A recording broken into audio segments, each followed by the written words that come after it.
جو جنگ بدر جو ہوئی تھی اسلام کی جو پہلی جنگ اسی جگہ پہ ہوئی تھی. یہ پورا جو دیکھ رہے ہیں نا یہ پورا ہم جو کھڑے ہیں یہ سب پورا ایک میدان تھا ہے نا. یہ پورا جو میدان تھا کفار مشرکین سامنے والی پہاڑی پر تھے ہے نا. تو وہ کافی اونچائی پر تھے اور یہ کافی نیچا بھاگ تھا اس دور میں. یہ تو ابھی اونچا کیا گیا ہے نا. یہ نیچا بھاگ تھا اور یہ پوری ریت والی زمین تھی. یہیں پہ اسلام کی پہلی جنگ ہوئی اور جس مسجد میں ہم نے نماز پڑھی ہے نا عرش ہے نا. عرش کا عربی میں معنی ہوتا ہے خیمہ. تو اسی جگہ پر اللہ کے نبی صلی اللہ تعالیٰ علی نبینا علیہ الصلوۃ والسلام نے دعائیں کی. اور اس کے بعد اسلام جب 16 رمضان کی رات میں اللہ کے نبی صلی اللہ علیہ وسلم یہ میدان کا معائنہ کرنے کے لیے آئے. آپ کے ساتھ میں صحابہ کرام بھی تھے. تو آپ نے ایک لکڑی لی اور لکڑی لے کر ایسے گھمایا. تو صحابہ کرام نے فرمایا کہ سرکار یہ کیا کرتے ہیں. تو فرمایا کہ یہاں پہ ابو جہل مرے گا, یہاں پہ عتبہ مرے گا, یہاں پہ یہ مرے گا. یعنی اس طرح سے آپ نے نشانیاں بتا دی.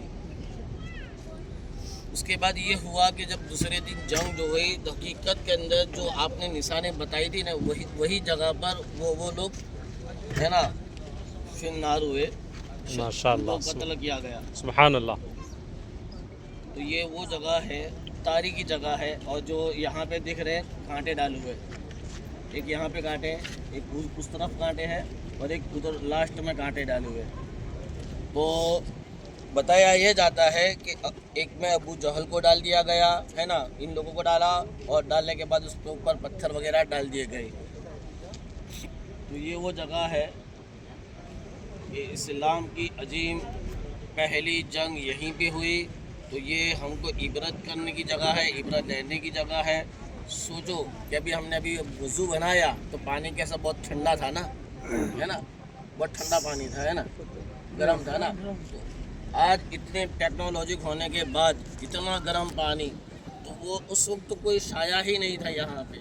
صحابہ کرام یہاں پہ 3 دن یا 5 دن رکے تھے ہے نا. وہ بھی ٹینٹ لگا کر خیمہ لگا کر. تو اللہ کے نبی صلی اللہ تعالیٰ علی نبینا علیہ الصلوۃ والتسلیم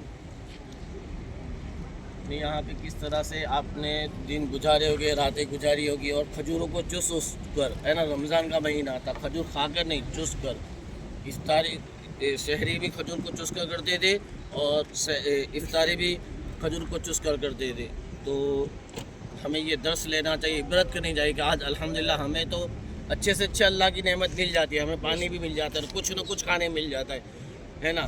اللہ کی بارگاہ میں دعا ہے کہ اس مقدس سرزمین کی برکت سے اللہ ہم پر رحم فرمائے, اللہ ہم پر کرم فرمائے, اللہ ہمیں صبر کی توفیق عطا فرمائے, اللہ آنے والے دن میں ہماری زندگی میں انقلاب پیدا فرمائے, ہمیں شریعت کے مطابق زندگی گزارنے کی توفیق عطا فرمائے. اللہ اس کے پیارے حبیب صلی اللہ علیہ وسلم صدقے میں اس سرزمین کی پاک سرزمین کی برکت سے اللہ ہم کو نیک بنا دے, اللہ ہم کو نیک بنا دے, اللہ ہم سب کو نیک بنا دے. ہمیں پابندی وقت کے ساتھ نماز پڑھنے کی توفیق عطا فرمائے, ہمیں صبح میں قرآن پڑھنے کی توفیق عطا فرمائے. اللہ ہمارے گھروں کے اندر جتنی پریشانیاں مصیبتیں ہیں اس مقدس سرزمین کی برکت سے اللہ ہمارے تمام کے گھروں سے تمام پریشانیاں تمام مصیبتوں کو دور فرمائے. سب کے گھروں میں اللہ رحمتیں نازل فرمائے. جہاں جہاں مسلمان بیمار ہے اللہ ہر بیمار مسلمان کو شفا عطا فرمائے. فلسطین اور غزہ کے مسلمانوں پر اللہ رحم فرما.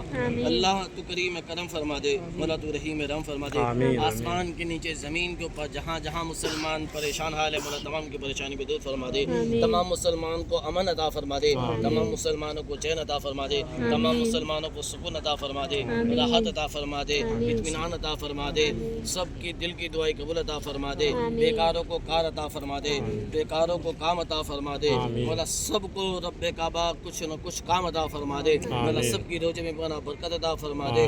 جو بچے نوجوان مولا اسٹوڈنٹ ہے مولا وہ پڑھائی کرتے ہیں مولا ان کو دن دگنی رات چگنی ترقی عطا فرما دے. مولا ان کو دل لگا کر محنت سے پڑھنے کی توفیق عطا فرما دے. مولا اسلام کا اور ساتھ ہی ساتھ میں ماں باپ کا نام روشن کرنے کی توفیق عطا فرما دے. پوری عادتوں سے ہمارے نوجوان کو مولا تو بچا لے. مولا پوری عادتوں سے ہمارے نوجوانوں کو تو بچا لے. مولا پوری عادتوں سے ہمارے نوجوانوں کو چھٹکارا عطا فرما دے. ہمارے نوجوانوں کو امام حسن امام حسین کے نقش قدم پر چلنے کی توفیق عطا فرما دے. مولا ہمارے نوجوان بہنوں کو ماں سیدہ طیبہ طاہرہ عابدہ فاطمہ الزہرا کے نقش قدم پر چلنے کی توفیق عطا فرما دے. یا اللہ دنیا کے تمام مسلمانوں کی غیب سے حفاظت عطا فرما، یا اللہ دنیا کے ہر مسلمان کی غیب سے حفاظت عطا فرما، یا اللہ مولا ہم گنہگار ہے، بدکار ہے، شیعہ کار ہے مولا، لیکن جیسے بھی ہے مولا ہم تیرے بندے ہیں مولا، ہم تیرے بندے ہیں مولا، ہم تیرے بندے ہیں مولا، تو ہم پر رحم فرما دے مولا، تو ہم پر کرم فرما دے مولا، ہم نے جتنا مانگا اسے قبول فرما دے، جو مانگنے میں رہ گئے اسے بھی عطا فرما دے مولا، تیرے خزانے میں کوئی کمی نہیں ہے مولا، تو کن فیکن کا مالک ہے، تو اپنی شان کے اعتبار سے عطا فرما دے مولا، ہم نے مانگا ہے ہماری عقل کے اعتبار سے، لیکن تو عطا فرما تیری شان کے اعتبار سے۔ ان اللہ ملائکتہ یصلون علی النبی یا ایھا الذین آمنوا صلوا علیہ وسلموا تسلیما۔ اللهم صل على سيدنا مولانا محمد وعلى آل سيدنا محمد صلی اللہ تعالی علیہ الصلاة وسلم۔ والسلام سبحان عليك ربک يا رب العزة عما یصفون وسلام علی المرسلین والحمد للہ رب العالمین۔ تمام لوگ